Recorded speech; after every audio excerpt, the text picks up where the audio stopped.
ছোট্ট সূরা তেলাওয়াত করেছি। এই আয়াতগুলোকে সামনে রেখে গুটি কয়েক কথা বলেই আমি আমার বক্তব্য ইতি করব। আমা তৌফিক ইল্লা বিল্লাহ। সম্মানিত উপস্থিতি, বর্তমান মুসলমানদের উপর অত্যাচার, বর্তমান মুসলমানদের অবস্থা খুবই শোচনীয়। যে মুসলমানেরা বাঘের বাচ্চার মতো বেঁচেছে, সেই মুসলমানেরা এখন বর্তমান বিড়ালের বাচ্চার মতন হয়ে আছে। সম্মানিত উপস্থিতি, আমি আপনাদের পক্ষে বলি, বর্তমান মুসলমানদেরকে নিয়ে বর্তমান সময়ের যারা নেতা নেতৃত্ব আছে, তারা মুসলমানদেরকে নিয়ে বিভিন্ন রকমের খেলা খেলছে। তারা মুসলমানদেরকে নিয়ে বিভিন্নভাবে ব্যবহার করছে। সেই নিয়েই কথা আপনাদের সম্মুখে তেলাওয়াত কথা বলতে চাই। মহান আল্লাহ রাব্বুল আলামিন পবিত্র কালামের মধ্যে বলছেন, আলাম তারা কাইফা ফাআলা রাব্বুকা বিআসহাবিল ফিল। আল্লাহ তাবারক ওয়া তাআলা কোরআনুল কারীমের মধ্যে বলছেন, আলাম তারা কাইফা ফাআলা রাব্বুকা বিআসহাবিল ফিল আলাম ইয়াজআল কাইদাহুম ফি তাদলিল। হে বিশ্বের মানব জাতি, হে পৃথিবীর বাসী, তোমরা কি দেখনি তোমার প্রতিপালক হাতিওয়ালাদের সঙ্গে কিরূপ ব্যবহার করেছিল। শুধু তাই নয়, তাদের চক্রান্তকে ভ্রান্ত করে দিয়েছিল, তাদের চক্রান্তকে বাদ করে দিয়েছিল, তাদের চক্রান্তকে নিষ্পাদ করে দিয়েছিল। শুধু তাই নয়, আলাম ইয়াজআল কাইদাহুম ফি তাদলিল ওয়া আরসালা আলাইহিম তায়রান আবাবিল। আর তাদেরকে ঝাঁকে ঝাঁকে আবাবিল পাখি দ্বারা তাদেরকে ধ্বংস করে দেওয়া হয়েছিল। সম্মানিত উপস্থিতি, আল্লাহ তাবারক ওয়া তাআলা এই কোরআনুল কারীমের মধ্যে বলছেন, ওয়া আরসালা আলাইহিম তায়রান আবাবিল তারমিহিম বিহিজারাতিন মিন সিজ্জিল ফাজআলাহুম কাআসফিম মাকুল। সম্মানিত উপস্থিতি, আজকে বর্তমানের মানুষ, আমরা মুসলমান, কিন্তু আমাদের সেই পরিকাঠামো নাই। কেননা পরিকাঠামো আমাদের বুকে বল নাই, ইমানের স্পিরিট নাই। ইমানের স্পিরিট নাই বলে আমাদেরকে আজকে ভারতবর্ষের সরকার, ভারতবর্ষের মাটিতে, যেই ভারতবর্ষের মাটিতে মুসলমানের আজকে রক্ত দিয়েছে, যেই মুসলমানের দ্বারাতে ভারতবর্ষ স্বাধীন হয়েছে, ইংরেজের কাছ থেকে স্বাধীন হয়েছে, সেই ভারতবর্ষে মুসলমানদের আজকে বলছে ভারত ছাড়ো নয় কোরআন ছাড়ো। ভারতবর্ষের মাটিতে তোমরাই রাজত্ব করনি, রাজত্ব করেছে মুসলমান। যে মুসলমান এক নয় দুই নয় 750 বছর রাজত্ব করেছে। ওই কোনো অমুসলিমকে, কোনো অমুসলিম ভাইদেরকে, কোনো শিখকে, কোনো হিন্দুকে, কোনো দৈনকে, কোনো ধর্মকে কোনোদিন আঘাত দিয়ে কথা বলেনি। একটাও প্রমাণ দেখাতে পারবে না। সম্মানিত উপস্থিতি, আপনাদেরকে একটা ঘটনা বলতে যাই, ঘটনাটা আপনারা সকলের জানা। তদানীন্তন যুগে আল্লাহ রাসূল সাল্লাল্লাহু আলাইহি ওয়াসাল্লামের জামানায় আব্রাহা বাদশা বলে একজন বাদশা ছিল। সেই বাদশা বলেছিল ভারতবর্ষে, এই বাদশা বলেছিল যে কাবা ঘরকে যদি ধ্বংস করতে পারি তাহলে আমাদের মুসলমানদের নিশ্চিত হয়ে যাবে, মুসলমান মুছে যাবে, মুসলমান নষ্ট হয়ে যাবে, মুসলমান হারিয়ে যাবে। সম্মানিত উপস্থিতি, আমি আপনাকে বলতে চাই, কাবা ঘর ধ্বংস করার জন্য আব্রাহা বাদশার লাই লস্কর এসে, তাদের পান্ডা চান্ডারা এসে কাবা ঘরকে ধ্বংস করার জন্য এসেছিল। হাতিওয়ালা হাতি নিয়ে এসেছিল, হাতির দ্বারাতে ধ্বংস করবে বলে নিয়ে এসেছিল। সম্মানিত উপস্থিতি, হাতি কিছুদিন আসার পরে হাতি বসে গেল, হাতি আর উঠে না। হাতিকে বিভিন্নবারে মার করছে, বিভিন্ন রকমের করছে, কিন্তু আল্লাহ তাবারক ও তাআলার ঘর নিস্তিনাবুদ করা অত সহজ নয়। সম্মানিত উপস্থিতি, আব্রাহা বাদশাহ যখন কাবা ঘর ধ্বংসের দিকে আসার সময় কিছু দূর আসার পরে হাতি বসে গেল। হাতি আর কাবা ঘরের দিকে আগায় না, বিভিন্ন রকমের মারমতি করে গাধাকে ঘোড়াকে নিয়ে আসার চেষ্টা করছে, কিন্তু আগায় না। যখন পিছনে যায় তখন সুন্দর যায়, ডানে যায় তখন সুন্দর যায়, বামে যায় তখন সুন্দর যায়, কিন্তু কাবা শরীফের ঘরের দিকে যখন আসে তখন হাতি ঘোড়া সব বসে যায়। সম্মানিত উপস্থিতি, আব্রাহা বাদশাকে আল্লাহ তাবারক ও তাআলা, আব্রাহা বাদশাহ কাবা ঘরকে ধ্বংস করে দিয়েছে, ধ্বংস করার চেষ্টা করেছে, কিন্তু ধ্বংস করতে পারেনি, কারণ আল্লাহ তাবারক ও তাআলা তার হেফাজত, তার ঘরকে হেফাজত করেছেন। সম্মানিত উপস্থিতি, কাবা ঘর ধ্বংস করার জন্য যখন আব্রাহা বাদশাহ আসে, আল্লাহ তাবারক ও তাআলা তখন তাদের চক্রান্তকে ধ্বংস করে দিয়েছিল, তাদের চক্রান্তকে নষ্ট করে দিয়েছিল। নষ্ট করে দেওয়ার পরে এরবার কি করলো, ঝাঁকে ঝাঁকে আবাবিল পাখির দ্বারাতে তারমিহিম বিহিজারাতিম মিন সিজ্জিল, আল্লাহ তাবারক ও তাআলা তাদের দ্বারা দিয়ে ছোট ছোট কাঁকর মাটি দ্বারা আব্রাহা বাদশার লস্করকে, আব্রাহা বাদশার সঙ্গী সাথীকে আল্লাহ তাবারক ও তাআলা ছোট ছোট পাথরের দ্বারাতে, ওই আবাবিল পাখির দ্বারাতে পায়ের নখে পাথর, হাতে পায়ের নখে পাথর, ঠোঁটে পাথর, যেখানে যেখানে পাথর নেওয়া সম্ভব সেখানে সেখানে পাথর নিয়েছে, বৃষ্টির মতো ঝরে ঝরে সেই ধ্বংস করে দিয়েছিল আব্রাহা বাদশার লোককে।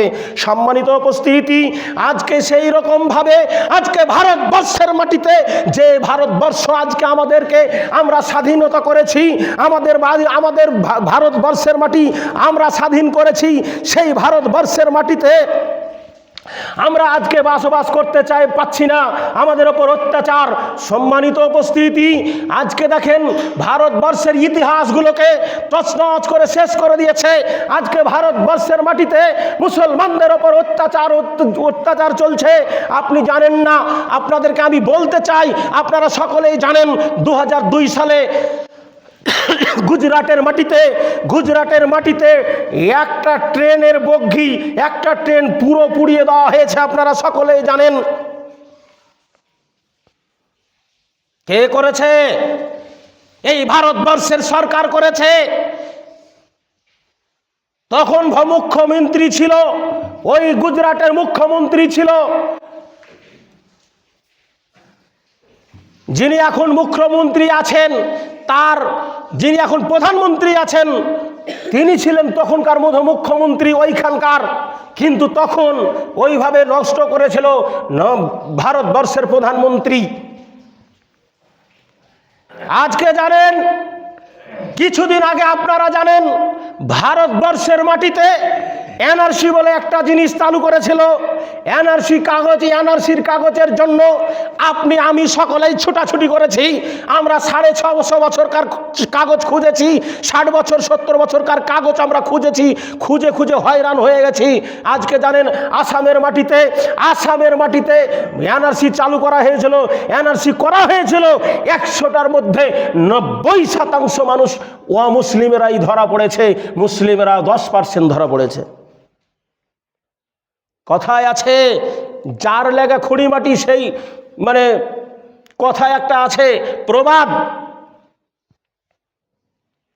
যে যা ধায় সে তা পাই, যদি না খাস তাই। পরের জন্য তুমি অত্যাচার করছো, পরকে অত্যাচার করতে গিয়ে নিজেই ধরা পড়ে যাচ্ছ। সম্মানিত উপস্থিতি, আজকে শুধু তাই নয়, ভারতবর্ষের মাটিতে আজকে কোরআন মাজিদকে নিয়ে পুড়িয়ে ফেলার চেষ্টা চালাচ্ছে। কোরআন ইসলামকে মুছে ফেলার জন্য, তোমরা ইসলামকে মুছে ফেলার জন্য ভারতবর্ষের মানুষ, এক শ্রেণীর মানুষ, তারা মুসলমানকে মুছে ফেলার চেষ্টা চালাচ্ছে। সম্মানিত উপস্থিতি, আমি আপনাকে বলতে চাই, এই ভারতবর্ষের মাটিতে মুসলমানরা থাকবে, মুসলমানেরা মুসলমানের ধর্ম চালাবে। মুসলিমদের মধ্যে অত্যাচারে, মুসলিমদেরকে অত্যাচার করে তুমি নিস্তার পাবে না। শোনেন, বাদশাহ আব্রাহা চলে গেছে, তোমার মতন ভারতবর্ষের প্রধানমন্ত্রী, তোমাকে বলি, তোমার মতন কত প্রধানমন্ত্রী চলে গেছে, কিন্তু ভারতবর্ষের মুসলমানেরা এক টুন সরিষা পরিমাণ যায়নি।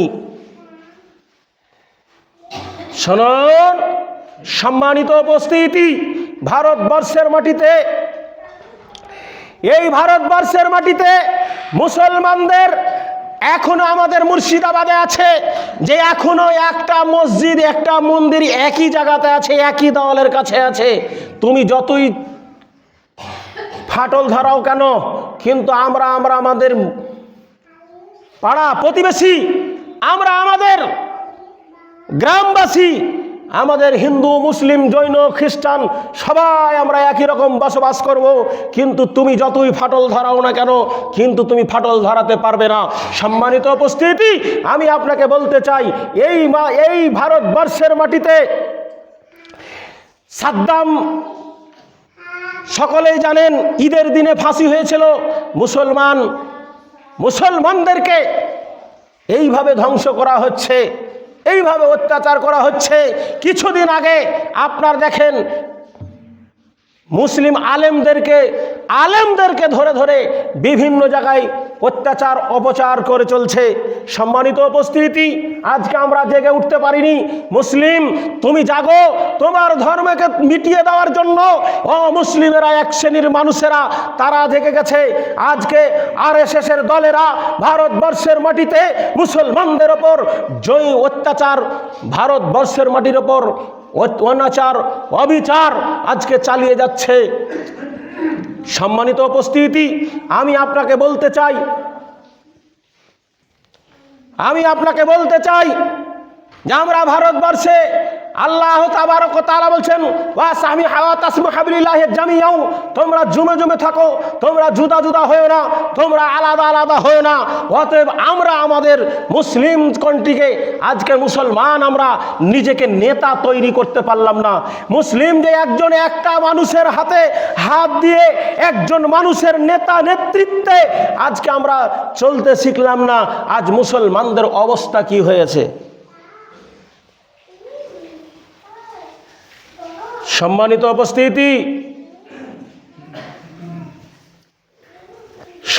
উপস্থিতি, আজকে বিভিন্ন রকমের অত্যাচার ভারতবর্ষের মাটিতে আমাদের চলছে।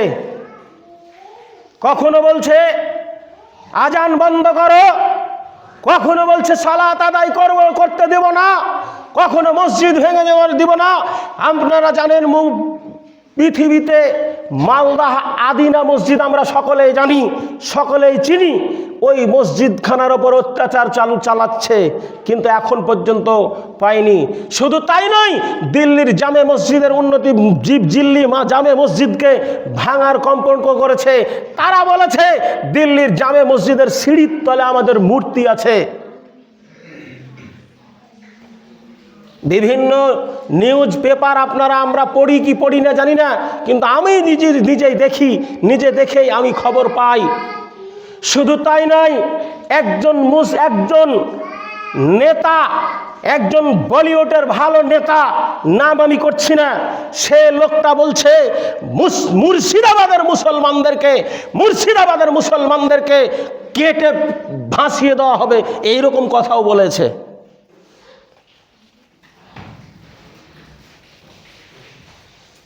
আজকে আমরা মুসলমান, আমরা জাগতে পারছি না, আমরা জাগছি না। মুসলমান সিংহের বাচ্চা, মুসলমান বাঘের বাচ্চা, কিন্তু আজকে আমরা আমাদের সেই ইমানের জোশটা ফুটিয়ে রাখতে পারছি না, ফুটিয়ে তুলতে পারছি না। ভারতবর্ষের মাটিতে, যে ভারতবর্ষের মাটিতে মুসলমান এক নয় দুই নয় 750 বছর রাজত্ব করেছে, সমস্ত জাতি নর্মবিবেশে সকলকেই নিয়ে চলাফেরা করেছে, কিন্তু এক শ্রেণীর মানুষ এখন বর্তমান মুসলমানদেরকে দেখতে পারে না। দাড়ি টুপিওয়ালা বহরমপুর বাজারে যদি যাই, দাড়ি টুপিওয়ালাকে যখন দেখতে পাই বলে এটা লাদেনের চাচা, এটা উমুকের চাচা। আলেমদেরকে ধরে ধরে জেলে পোড়ার চেষ্টা করেছে, জেলে পোড়ার চেষ্টা চালাচ্ছে।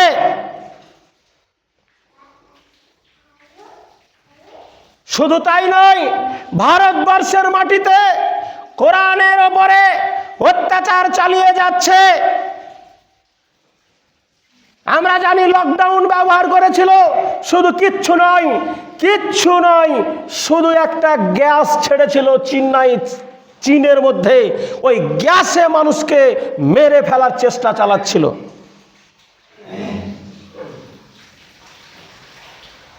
সম্মানিত উপস্থিতি, তারা চাইছে মুসলমানদের রাস্তাঘাটকে বন্ধ করে দিয়ে মুসলমানদেরকে একটা ঘরের মধ্যে আবদ্ধ করে তাদেরকে কি করবে, তাদেরকে বন্ধ করে রেখে তাদেরকে হত্যা করার চক্রান্ত চালাচ্ছে। মুসলিম, তুমি সাবধান হয়ে যাও, তোমার ধর্মের উপরে হাতটা তুলছে, তোমাকে একটু বাঘের মতন একটু সঙ্গ গর্জন দিতে হবে। আমরা ভারতবর্ষের আইন আপনারা সকলেই জানেন, ওয়াকফ বোর্ডের বিলকে নিয়ে আজকে তদন্ত চালাচ্ছে। আমরা ভোট দিয়েছি ওই বিলকে বাতিল করার জন্য, ওই বিলকে বাতিল করার জন্য আমরা ভোট দিয়েছি। মোবাইলে অনলাইনের মাধ্যমে ভোট দেওয়া হয়েছে। কেউ সম্মানিত উপস্থিতি, ওয়াকফ বোর্ডের বিল নিয়ে, ওয়াকফ বোর্ড কার সম্পত্তি? ভারত সরকারের সম্পত্তি। ভারত সরকারের সম্পত্তি নয়, আমার বাবার সম্পর্কে, আমার দাদর সম্পত্তি, আমার আত্মীয় স্বজনের সম্পত্তি। আমার সম্পত্তি নিয়ে আমার এতে দাদাগিরি করছে, তুমি কে বলে? হ্যাঁ, তুমি দাদাগিরি করার কারণ কি? তোমার বাবার সম্পত্তি। ভারতবর্ষ, কলকাতার মাটিতে অর্ধেক কলকাতা মুসলমানদের, অর্ধেক কলকাতা মুসলমানদের। আপনি জানেন না তাই, কিন্তু কলকাতার মাটিতে যতগুলো অফিস আদালত আছে সব থেকে 90% জায়গা হচ্ছে মুসলমানদের। মুসলমানদের যা আছে, এখনো যদি মুসলমানদের যা আছে, তুমি যদি আমাকে, আমাদের মুসলিম জাতিকে ছেড়ে দাও, তোমাদের কাছে ভিক্ষাও নিব না, তোমাদের কাছে ভিক্ষাও নিব না। আমাদের যা আছে আমরা তা দিয়েই, তা করেই চলে যাব। সম্মানিত উপস্থিতি, আমি আপনাদেরকে বলতে চাই, আপনারা একটু জাগ্রত হন। জাগ্রত হয়ে আপনারা মুসলিমদের যে আইন আদত আন্দোলন আমরা চালাতে যেন পারি, আমাদের হকগুলোকে যেন আমরা ঠিকভাবে আদায় করতে পারি। আজকে আমরা যেন সেই ইসলামকে বিজয়ভাবে চলতে পারি, ইসলামের নিয়ম নীতি যেন আমরা মেনে চলতে পারি, তা আমাদের সম্পদ যেন আমরা রক্ষা করতে পারি। আল্লাহ তাবারক ওয়া তাআলা যেন আমাদেরকে সেই তৌফিক দান করেন। সকল আল্লাহুম্মা আমিন। রব্বানা যালামনা আনফুসানা ওয়া ইল্লাম তাগফির লানা ওয়া তারহামনা লানাকুনান্না মিনাল খাসিরিন। রব্বিগফির লি ওয়া লিওয়ালিদাইয়া ওয়া লিমান দাখালা বাইতা মুমিনান ওয়া লিল মুমিনিনা ওয়াল মুমিনাত ওয়াল মুসলিমিনা ওয়াল মুসলিমাত। রব্বুল আলামিন, আমরা পাপী তাবী বান্দা, আল্লাহ তুমি আমাদের সালাতকে কায়েম করো। আল্লাহ তুমি আমাদের সিয়ামকে কায়েম করো, আমাদের সিয়ামকে কবুল করো। আল্লাহ তুমি আমাদের সালাতকে, যারা সালাত আদায় করেন আল্লাহ তুমি তাদেরকে সালাত আদায় করার তৌফিক দিও। রব্বুল আলামিন, আমাদের রুজি রোজগারে বরকত দিও। রব্বুল আলামিন, আমাদের ব্যবসা বাণিজ্যে আল্লাহ তুমি উন্নতি দিও। রব্বানা তাকাব্বাল মিন্না ইন্নাকা আনতাস সামিউল আলিম ওয়া তুব আলাইনা তাওয়াবুর রহিম ওয়ালহামদুলিল্লাহি রাব্বিল আলামিন।